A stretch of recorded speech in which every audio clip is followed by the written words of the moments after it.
E aí, gente, tudo bem? Vamos falar um pouquinho sobre o que está escrito aqui em cima. Se eu quero me capacitar em banco de dados, o que eu faço? Escolho uma capacitação em cima de bancos de dados baseados em SQL ou os bancos de dados que nós chamamos de NoSQL. O que eu faço para a minha carreira? Pois bem, antes de a gente decidir que caminho tomar, vamos entender um pouquinho a diferença entre o banco de dados SQL e o NoSQL. O banco de dados que nós chamamos de banco de dados SQL, ele é baseado num modelo relacional. O banco de dados relacional foi desenhado lá no meio dos anos 70, quer dizer, já é um banco de dados bem antigo, né, o seu modelo, e vem em substituição dos bancos de dados que nós chamávamos de sequenciais. Os bancos de dados chamados SQL ou relacionais são compostos de tabelas, que você tem campos e linhas, e essas tabelas têm relacionamento entre si.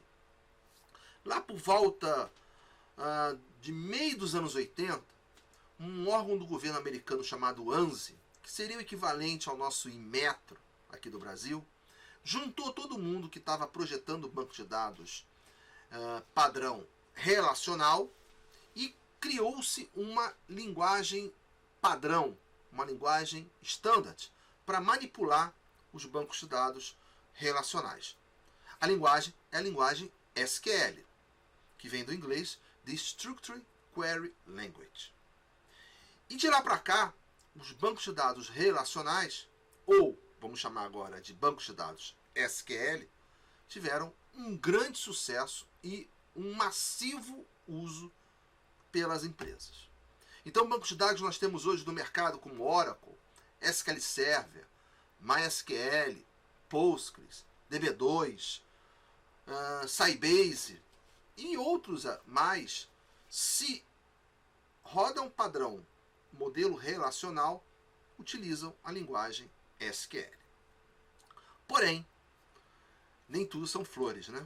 Lá por volta de meio dos anos 2000, 2004, 2005, quando começou a surgir pesadamente as redes sociais, o Google começou a despontar, aplicações mais pesadas na internet começaram a surgir, os bancos de dados SQL não atenderam à demanda que esses novos sistemas exigiam.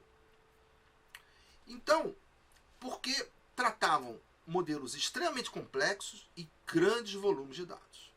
Aí entramos com os bancos de dados que nós chamamos de NoSQL, que por uma curiosidade não significa não SQL.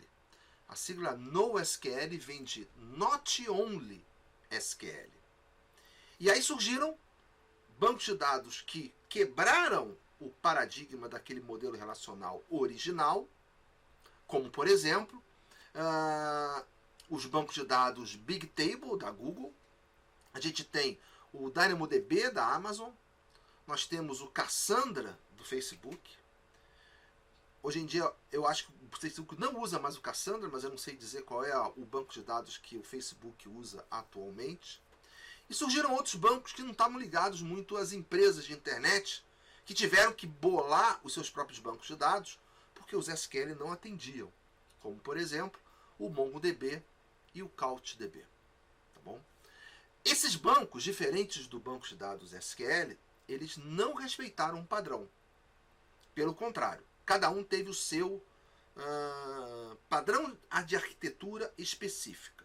Então a gente tem bancos de dados NoSQL chave-objeto, o chave-valor, armazenamento de documentos, baseado em grafos. Cada um usa um jeito diferente de armazenar o dado.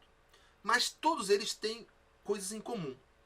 Normalmente eles são bancos de dados distribuídos, ou seja, você usa uma farm de servidores com pequenos pedaços desse banco de dados espalhados por vários servidores. Os dados são semi-estruturados ou não estruturados.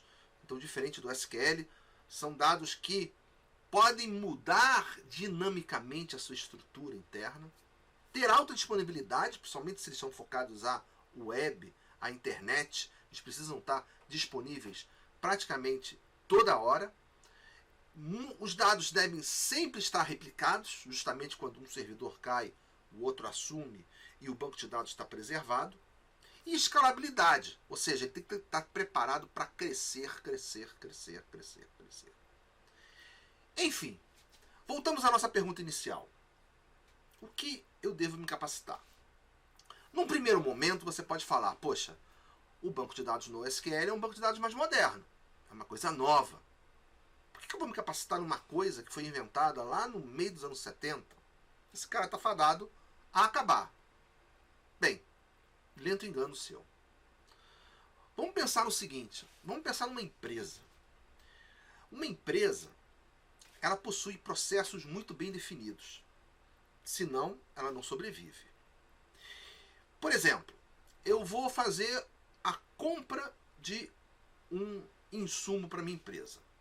Eu vou lá e tenho que seguir todo um rito para poder comprar aquele insumo.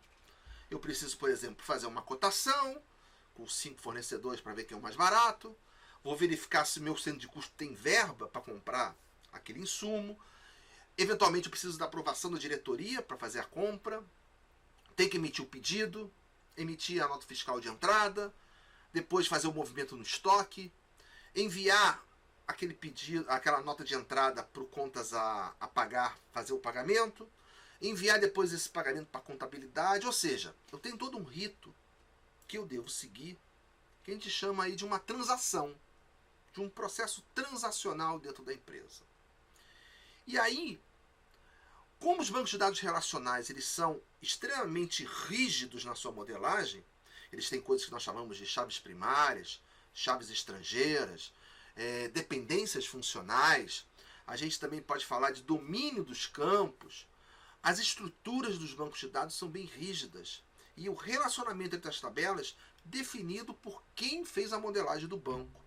E aí, os bancos de dados SQL, eles ainda são a melhor coisa para modelar processos empresariais. O banco de dados no SQL, pelo fato de ele não ter uma estrutura fixa, de ele ser extremamente maleável, justamente porque as redes sociais exigem isso, se você colocar processos transacionais das suas empresas para serem modelados e armazenados em banco de dados no SQL, você também não vai conseguir. Porque ele vai permitir que o cara lá de compra possa fazer coisas totalmente malucas e não vai respeitar o processo interno da empresa. Por isso eu acho, na minha opinião, que os bancos de dados SQL têm uma vinda longa, muito próspera pela frente. E aí, se você vai se capacitar, qual banco eu vou escolher? Claro que vai depender da oportunidade de negócio e de emprego que você tenha. Mas, se capacitar em banco de dados SQL ainda é o melhor caminho. E deixe para conhecer o banco de dados no SQL depois que você estiver dominando um ou outro modelo relacional. As suas oportunidades de emprego, de recolocação no mercado, ainda vão ser maiores se você for um especialista em banco de dados SQL. Tá legal? Claro que isso pode mudar. Eu acho que ainda nos próximos 5 ou 10 anos, esse cenário vai permanecer assim. Até que surja uma nova tecnologia que consiga modelar a rigidez das empresas que o banco de dados SQL exige e, ao mesmo tempo, permita a flexibilização e a anarquia que as redes sociais exigem de um banco de dados. Afinal, quando eu vou postar um vídeo ou colocar uma mensagem numa rede social, eu posso ter um comentário que posta um outro vídeo que vai ser compartilhado por um terceiro usuário, ou seja, a inter-relação, o comportamento do usuário com o sistema ele é totalmente anárquico. Por isso que os bancos de dados no SQL se adaptam melhor a este cenário, que é o cenário das redes sociais. Tá bom? Então é isso aí, gente. Eu queria... esse foi o meu recado da vez. Quero deixar bem claro que tudo que eu falo aqui são opiniões pessoais minhas, eu não sou dono da verdade, mas reflete um pouquinho do conhecimento e da minha experiência de mercado de muito tempo. Tá legal? Então valeu, gente. Um abraço Até o próximo vídeo.